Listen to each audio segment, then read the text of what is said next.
bem-vindo ao canal Teologia Aprenda Mais.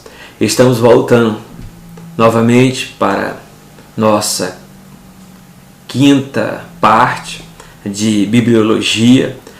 Na quarta parte a gente ressaltou sobre o cânon, ressaltou sobre o seu significado etimológico, sobre o seu conceito, sobre o livro canônico, sobre a questão das regras, jurídica, padrões, acadêmica, e as suas definições principais.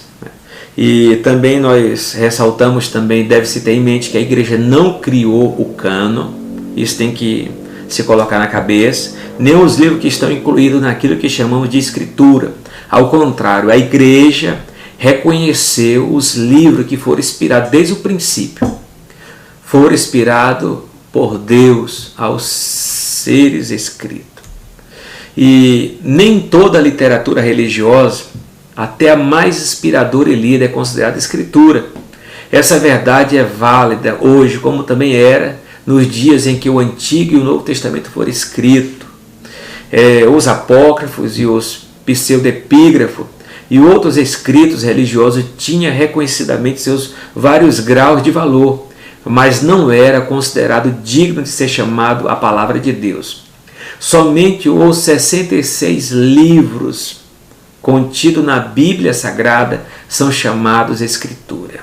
Eu peguei até essa citação, a citação é de Stanley M. Houston, Stanley M. Houston.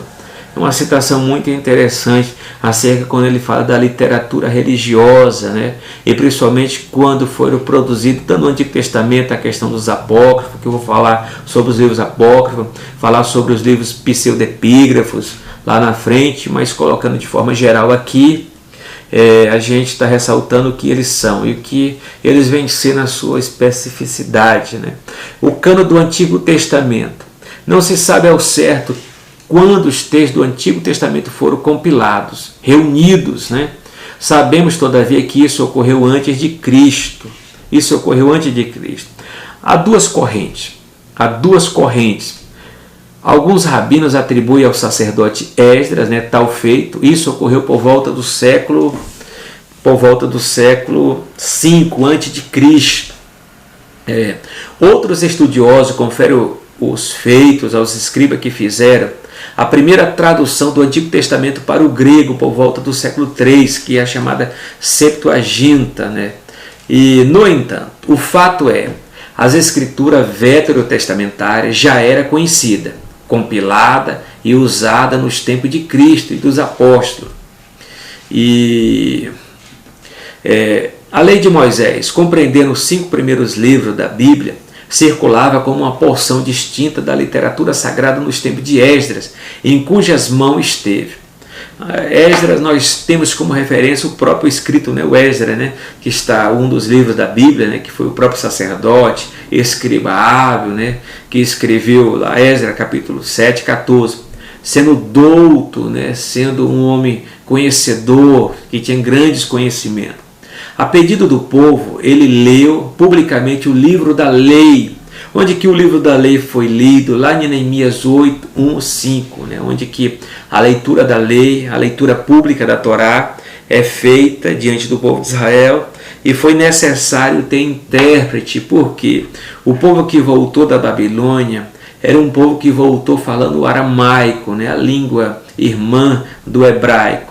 E como os livros do Antigo Testamento foi escrito em hebraico, fazia-se necessário alguém fazer a leitura em hebraico e fazia-se necessário alguém interpretar e levar para o povo o conteúdo daquela leitura. Por esse tempo e antes do cisma entre os judeus e os samaritanos chegar ao seu termo, o Pentateuco foi levado para Samaria. O colecionamento dos profetas menores em um grupo de 12 é confirmado por Jesus, filho de Siraque, como em voga, no ano de 200 a.C. A sua linguagem dá a entender a existência do grande grupo formado pelos livros de Josué, Juízes, Samuel, Reis, Isaías, Jeremias, Ezequiel e os 12 profetas menores que formavam a segunda divisão do cânon hebreu. isso a gente vai analisar a questão dessa organização que teve de todo o Antigo Testamento. A existência da tríplice divisão das Escrituras em lei, profeta e outros, né, que acompanharam, ou a lei e os profetas, ou outros livros, né, a lei, os profetas e o resto dos livros. É confirmado já no ano de 182, né, antes de Cristo, juntamente com a existência de uma versão grega da mesma época, atestada pelo neto de Jesus, filho de Siraque. E também temos uma figura muito importante na história, nesse período aqui do século I, do ano 20 a.C., é o judeu Filo, né, que nasceu em Alexandria. Filo nasceu em Alexandria no ano 20 a.C. e ali morreu no reinado de Cláudio, né? Ele possuía o cano e citou quase todos os livros, com exceção dos apócrifos, né? Então, Filo, que era um filósofo, que era um estudioso, que era um erudito, né? Então ele já tinha um cano naquela época do século I a.C., do ano 20, e fez boas citações desses livros do Antigo Testamento, com exceção dos apócrifos, né? Então isso já circulava já na época dele. O Novo Testamento cita as Escrituras como escritos de autores religiosos, como livros santos, né? Como oráculos de Deus. Menciona a tríplice divisão em Moisés, profetas, salmos. Isso está registrado em Lucas 24 e 44. Cita e faz referência a todos os outros livros, exceto Obadias, Naum, Esdras, Esté, Cântico dos Cânticos e Eclesiástico. Então, isso já circulava já no Novo Testamento, na época do século I depois de Cristo. Nós temos também alguém muito importante na história, né, que escreveu a história dos Hebreus, né, que é Flávio Josefo, né, que foi contemporâneo do apóstolo Paulo, cujos escritos datavam do ano 100, depois de Cristo, né, falando do seu povo, né, diz: nós temos apenas 22 livros contendo a história de todo o tempo, né, livros que nós cremos, ou segundo geralmente se diz, livros aceitos como divino. Ele coloca cerca de 22 livros. Nós colocamos que a Bíblia, a Tanakh, né, o Antigo Testamento hebraico, contém 24 livros. Por que contém 24 livros e não 39 livros? E aqui Flávio Josefo coloca que a Bíblia hebraica, né, o Antigo Testamento judaico, contém 22 livros. Isso a gente pode colocar o seguinte: mas que é 24 livros ou 22 livros, são nossos mesmos 39 livros que está na nossa Bíblia protestante. Por quê? E uma das coisas que aqui nós temos aqui é 1 Samuel e 2 Samuel. Na Bíblia hebraica, né, 1 e 2 Samuel é um só livro. Eles agrupam. O 1 Samuel e o 2 Samuel se faz um só livro. A mesma coisa, 1 Reis e 2 Reis, eles também agrupam em um só livro. E assim a mesma coisa, Esdras e Neemias, também eles agrupam em um só livro. Os 12 profetas, de Osés a Malaquias, é um só rolo, né? Falar de rolo é porque eles usam ainda o rolo na sinagoga, né? Então, os 12 livros, que seria 12 rolos, que são os 12 profetas menores, de Osés a Malaquias, é só um rolo. E assim vai diminuindo, de 39 vai diminuindo para 24 ou 22. Mas por que diminui de 24, chega a 22? Por causa que eles pegam o livro de Jeremias e Lamentações e faz um só livro. Então é por causa disso, mas são os nossos mesmos livros, são nossos mesmos 39. Uma das coisas, em vez de nós termos só um de Samuel, nós temos 2 de Samuel, por causa do seu grande volume, ok? Em vez de nós termos um só livro, né, um só rolo de 12 profetas, nós temos 12 livros, e assim sucessivamente. Flávio Josefo apresenta o conteúdo das Escrituras sobre 3 divisões. Flávio Josefo também, já no livro de História dos Hebreus, já colocava isso, as 3 divisões do cano do Antigo Testamento. Aí ele coloca a mesma coisa, né? 5 livros pertencem a Moisés, e contém as suas leis e as tradições sobre a origem da humanidade até a sua morte. E a outra coisa que também Flávio Josefo coloca, né, desde a morte de Moisés até Artaxerxes, né, escreveram os profetas que viveram depois dele, os fatos do seu tempo, em 13 livros. Josefo acompanhou o arranjo, né, a organização feita nos livros da Escritura pelos tradutores de Alexandria. Né. Os 13 livros são provavelmente Josué, Juízes, com Ruth, Samuel, Reis, Crônica, Esdras, com Neemias, Esther, Jó, Daniel, Isaías, Jeremias, e com as Lamentações, Ezequiel e os 12 profetas menores que eu ressaltei, esse agrupamento. E uma das coisas, a outra parte da divisão, os 4 livros restantes contêm hinos de Deus, né? Preceitos de conduta para a vida humana, sem dúvida. Ele se refere aos Salmos, ao Cântico dos Cânticos, aos Provérbios, aos Eclesiastes. Então, Flávio Josefo, ele apresenta o conteúdo das Escrituras do Antigo Testamento em 3 divisões. Em 3 divisões, como Cristo também fez as 3 divisões. Falou das 3 divisões que já era corrente, né? Que estava em vigor na sua época. Havia uma tradição corrente que o cano fora arranjado no tempo de Esdras, né, e de Neemias. Josefo já cita e fala da crença universal de seus patrícios de que nenhum livro havia sido acrescentado desde o tempo de Artaxerxes, isto é, desde Esdras e Neemias. Então, nas 3 divisões que Flávio Josefo faz, ou apresenta, né, o conteúdo da Tanakh, do Antigo Testamento hebraico, ele fala sobre 3 divisões que foi ressaltado.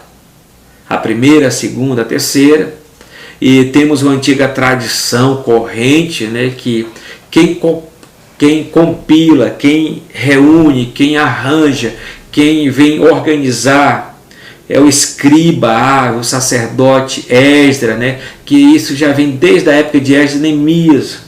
E Flávio Josefo já vem rechaçar, vem ressaltar, né, acerca que desde esse tempo ninguém mais teve a ousadia de acrescentar nenhum livro, porque se fechou lá com Malaquias, né, se fecha com Crônicas e se fecha toda a revelação do Antigo Testamento. E Jesus endossou o Antigo Testamento como escritura divina.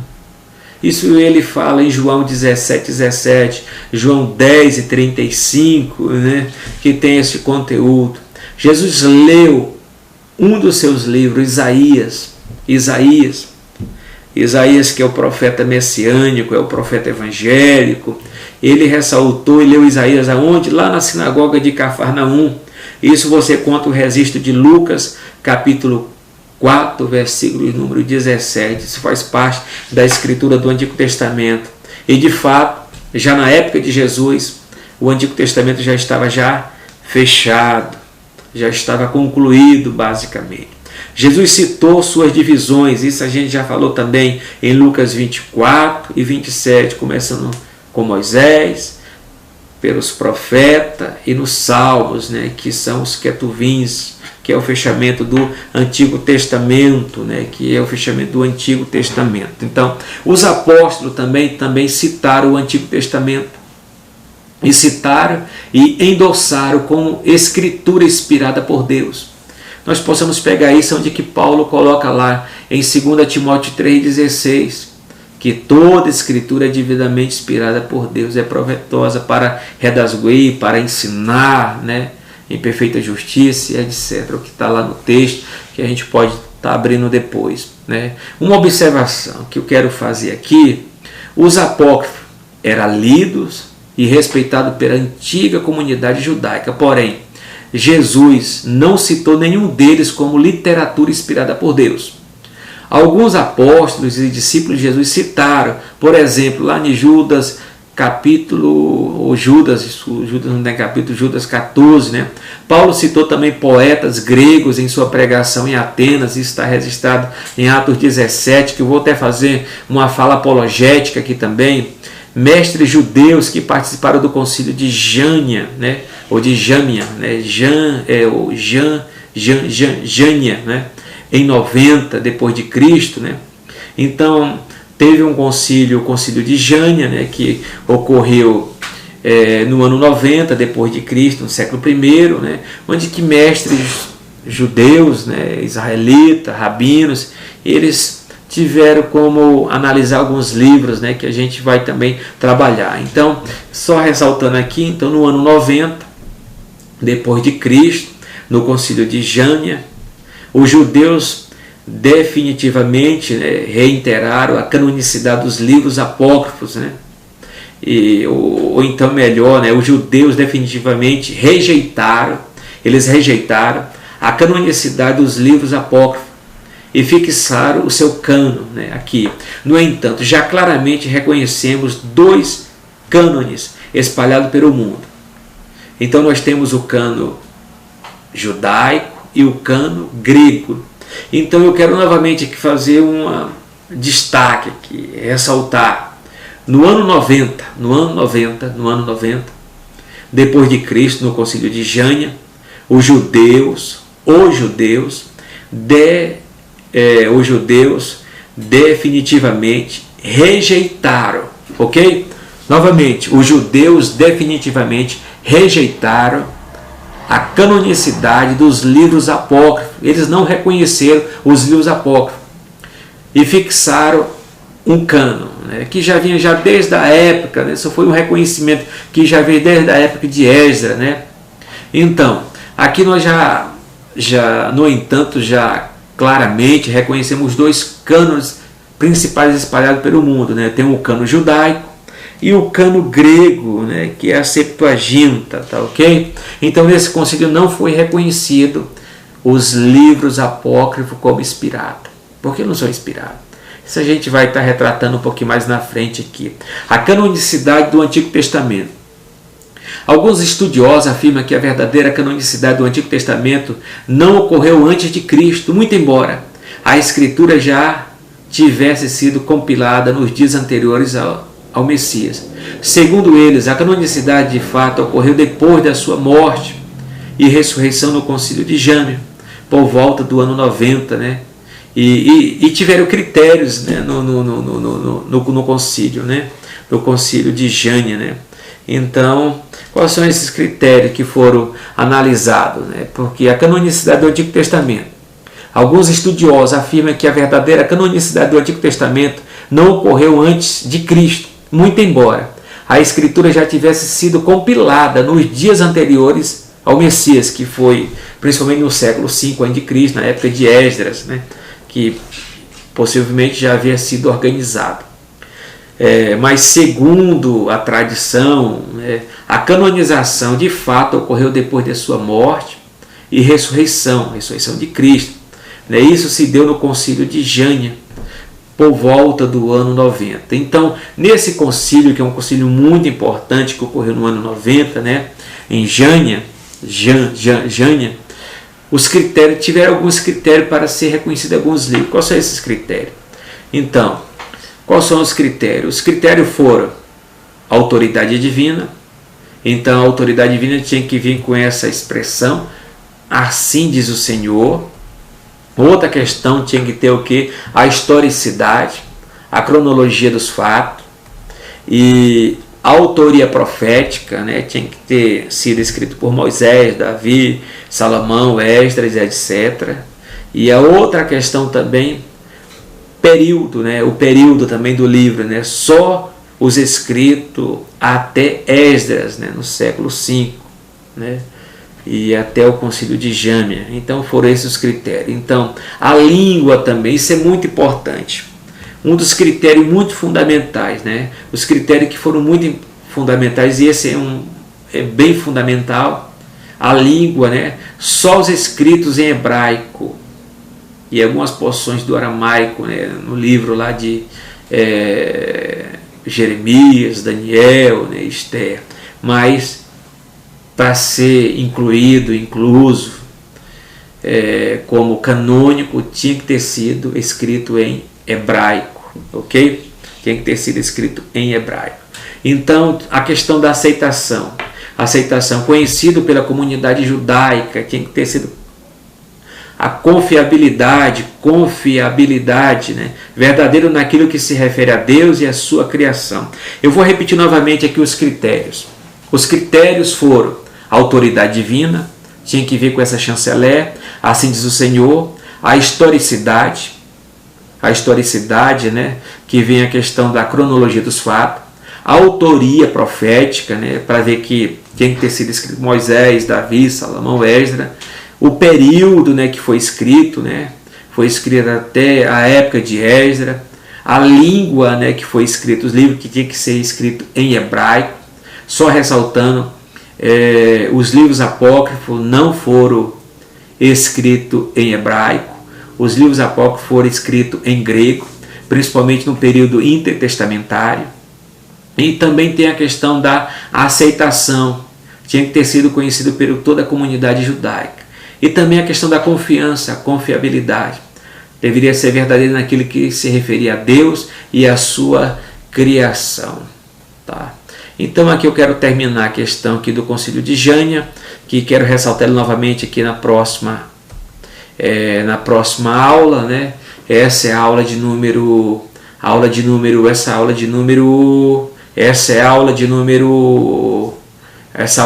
5, né? Então, na próxima aula de número 6, a gente vai estar ressaltando algumas coisas,